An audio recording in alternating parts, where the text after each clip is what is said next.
Hello everyone, and welcome back to Journey Time, where we learn all about people's journeys and dive into their stories, learn about the ups and the lows that make them who they are today. Joining us is the lovely Tamar Telahun. Welcome. Thank you so much for having me.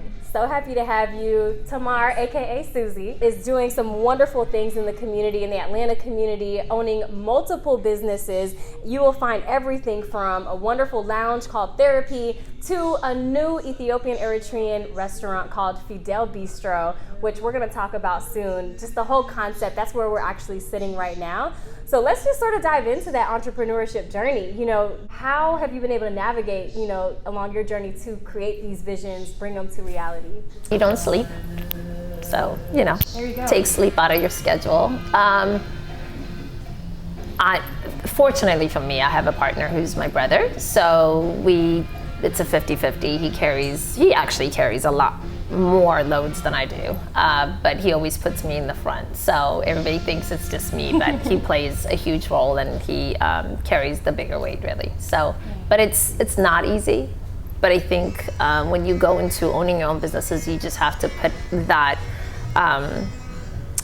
stereotype of it being this glamorous and everything is just easy out the window, and then just focus on what the end goal is, and you just push forward every day. You learn every day, and you do it better the following year. Absolutely. And find easier ways and better ways to keep pushing forward. Absolutely. That's all you can do, get better every time. And like you said, it takes a team. Oh my gosh, yes. And it also takes humility. Talk about how you've been able to maintain that. We talk about that a lot. Yeah, we do. How have you been able to maintain humility in this sort of business? I guess the bottom line of everything is that what is your why reason for doing it? Are you doing it so people would know that you own a place, so people could say you're the owner, or are you doing it because you want to make sure that you take care of yourself and your family, you take care of your employees and staffing, because you can't really do anything without your staff support system, and if you're fortunate to have the longevity with some staff members, so that they play a huge role in your success too. So I always try to focus on that, and not necessarily as the label of me being the owner. So I'm not too good to do any work. I've seen you in the back of the kitchen. I've seen you in the front of your lounge. I've seen you behind your lounge. I've seen you unloading boxes. And then in addition to all that, you have a background in interior design. You design jewelry. You decorated this entire space. Talk about that creative approach that goes into that, and how that plays a role in you, who you are. When I finished high school and then I moved to LA and I went into all this entertainment world, then it was like the sky was the limit. And I kind of started really focusing on little things that I could do while I was still trying to study and graduate. I fell in love with fashion, and it wasn't necessarily because I could design dresses or anything. It was just I liked good fashion, I liked good design, I liked the aesthetics of it. But I don't think the jewelry part came in play until 2003. I made something small.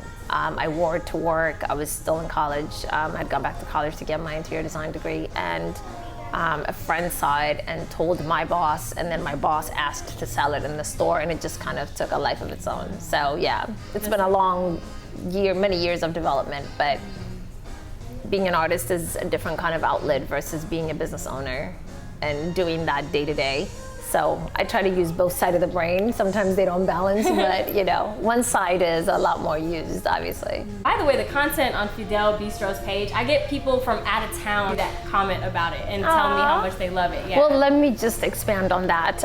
It was very imperative for us to not just promote the food, but to promote the culture and the diversity within each country, both Eritrea and Ethiopia. And as you could see from the design of the space, we wanted to make sure that we represented the not so represented often, circle of people. And it's not to down anybody else, but representation matters to us. my brother and I are very big about including people, and then I think that's part of why the smoke shop is called Tribal Smoke Shop, because it is about the tribe. Therapy really has its own therapeutic circle of friends, and Feedel has an enormous amount of followers who are not necessarily on social media, but who feel like when they walk in, this is home for them.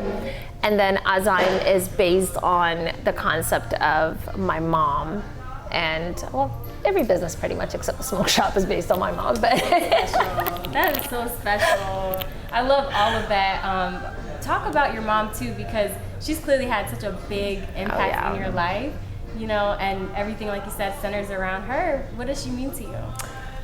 Oh my gosh, you're touching a sensitive topic here, my dear. My mom is my lifeline.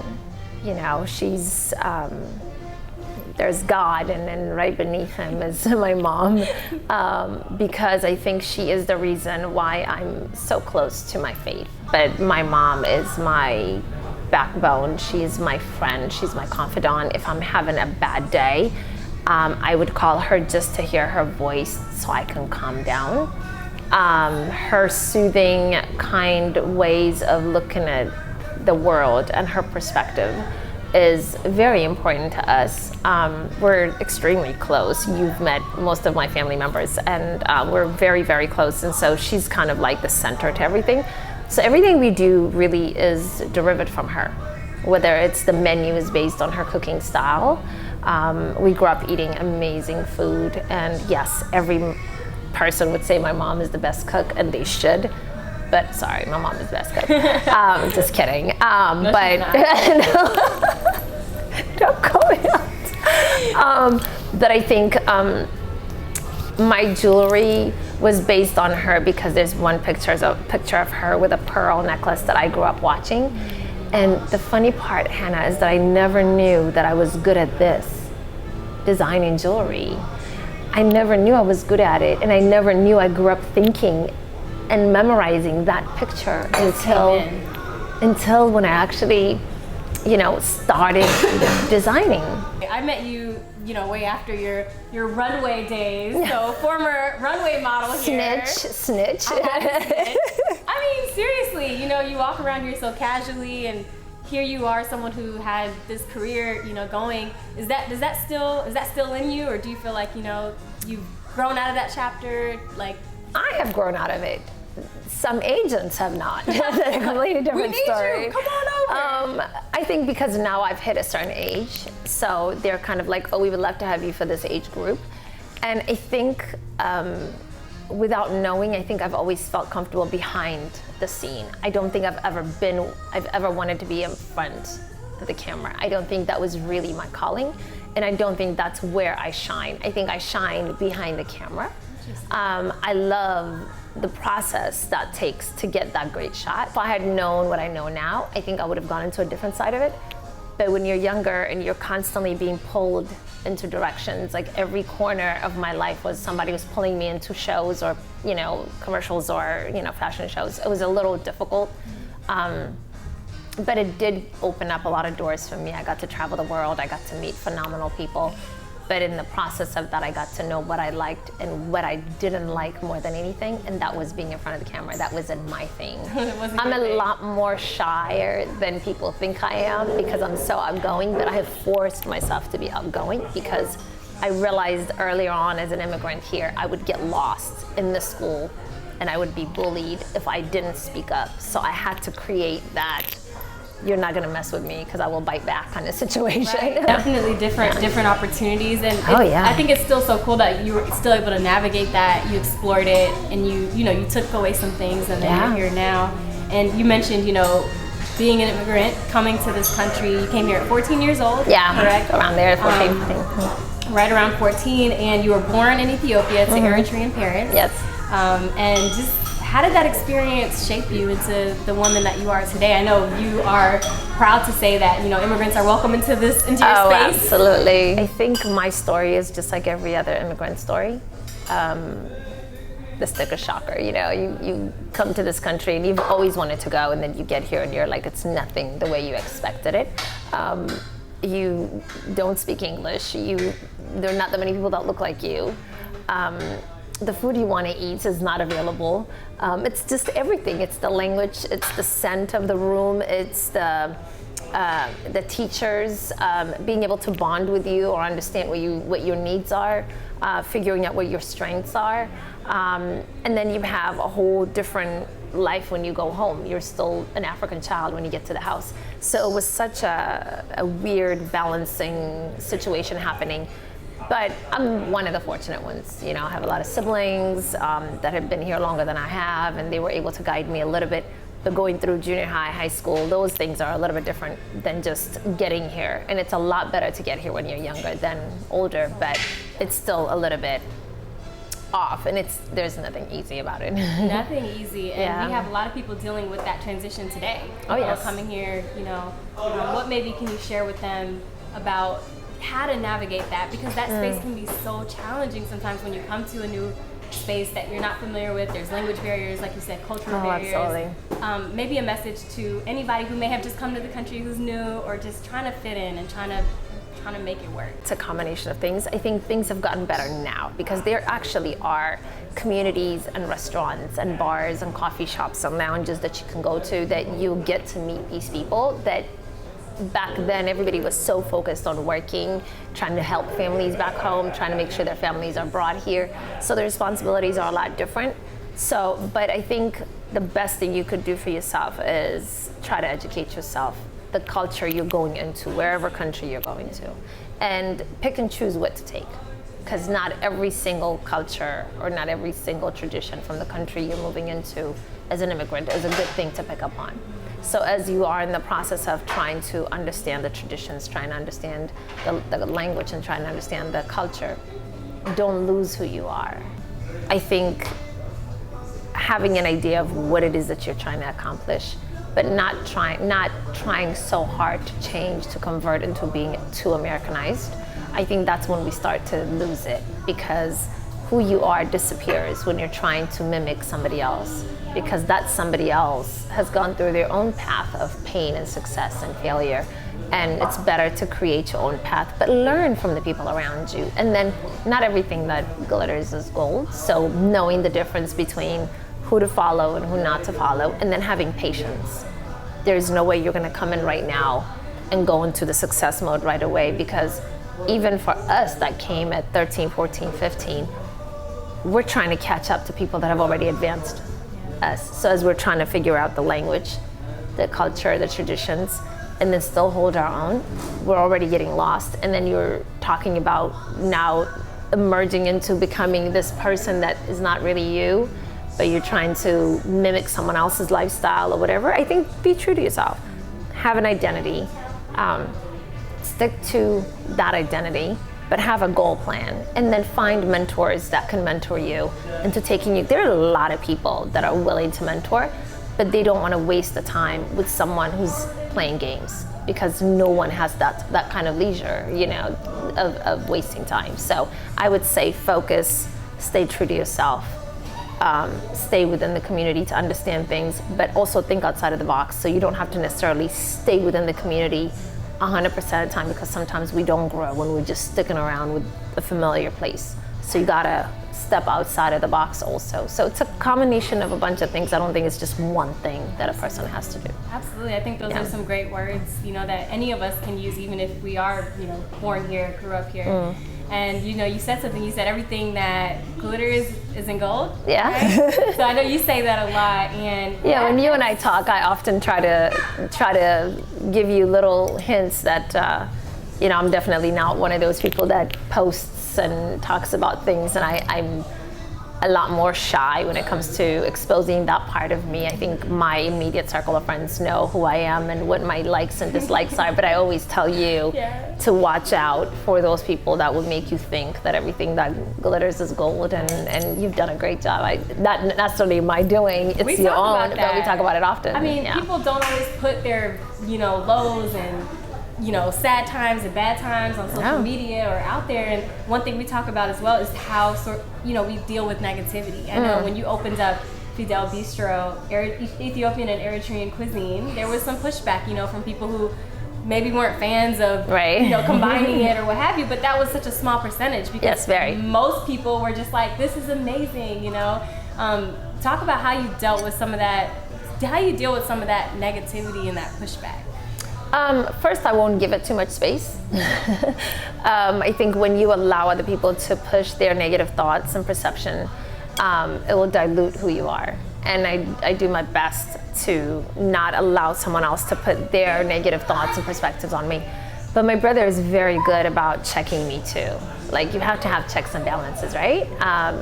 My brother Simon, who's my partner, and then my other brother Goitom, who lives here, they're very good and very quick in checking me to say, why does this matter to you? Because someone thought of this, or someone thinks this of you, like, who cares?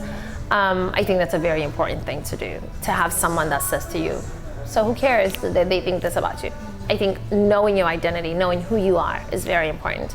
Yes, I was born in Ethiopia. I was raised in Ethiopia. I go to Ethiopia very, very often.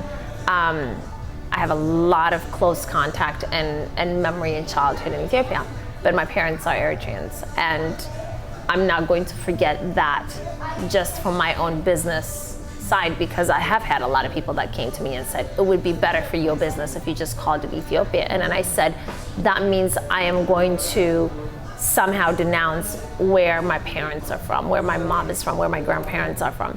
And so we decided, no, we're going to do this. And there was a little bit of pushback, a little comments, little, calls here and there from people. But I'm not gonna lie, the majority of people in Atlanta have been nothing but love. Absolutely. And it's been positive, yeah. And it hasn't really stopped anybody from, coming and patronizing the place or anything like that. Well, as you know, this channel is all about promoting positivity through the highs, through the lows, because we all experience it. Yes. You shared some of the moments that you had to push through. Can you just share, when you think about promoting positivity, what does that mean to you? Gratitude. Giving thanks to the things that I have now versus the things that I want. I think oftentimes that we forget the things that we have now is maybe things that we prayed for in the past. And I saw a post not too long ago, and it said, how wonderful would it be to say thank you for the things you prayed for yesterday that you received in the morning. And I'm not always good at remembering that, but it really does hit home a lot, because there's so many things I prayed for that I have, and I'm surrounded with amazing family, amazing siblings, and wonderful mom, and my nephews and nieces, and amazing group of friends who are a constant support system. I'm constantly blown away by my loyal friends that are down for me at all times. Not just in the business, but in the friendship and connection in a different level kind of way. But one of the things my brother said to me was, be ready to lose friends as you're embarking in a new business, because not everybody understands your dream, and not everybody understands how badly you want to be independent, and not everyone is going to want to grind with you. And so having friends and a circle of people that understand the grind and that understand how hard you have to go.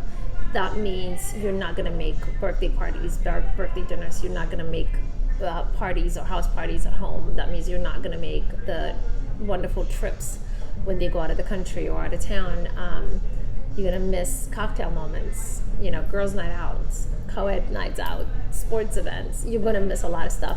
You have to figure out what your why reason is. And then you have to be willing to sacrifice for a little bit to get to the end of where you're, I guess, the end result of what you want. And it depends from person to person. Sure, I might be okay with having $50,000 good, but then Hannah might be like, no, I'm going for 50 million.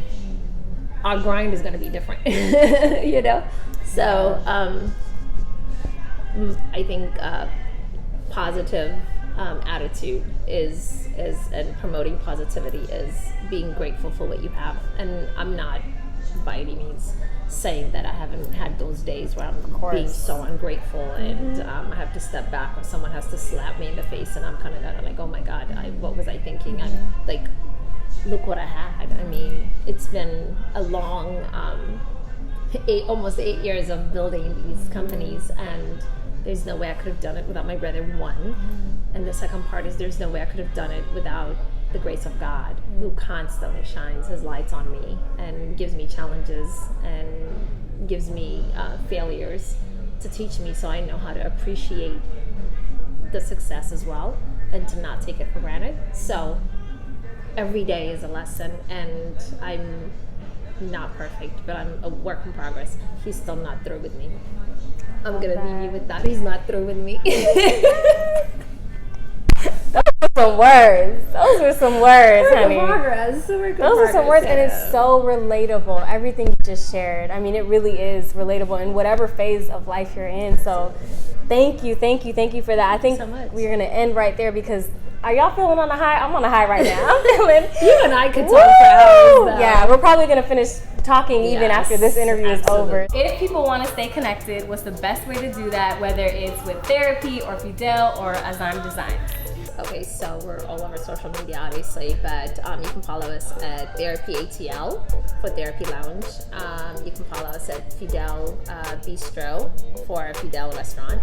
And for Azaem, which is named after my mom, which goes backwards, is Ma'aza. It's Azaem Designs. Well, thank you so much for your time today. Thank you for joining us on Journey Time. Thank you for sharing your message with us, sharing some tips, some advice, some encouragement, all the above. We hope you enjoyed it, and again, thank you. Give you a hug. Bye, sweet thing. We hope you enjoyed this episode of Journey Time. You know how to follow her and all of her lovely ventures that she's up to. Make sure to stay connected. Make sure to stay in touch. We'll be sure to see you on the next episode of Journey Time. Until then, sending you lots of love, happiness, and joy. Mwah. Bye, y'all. Bye.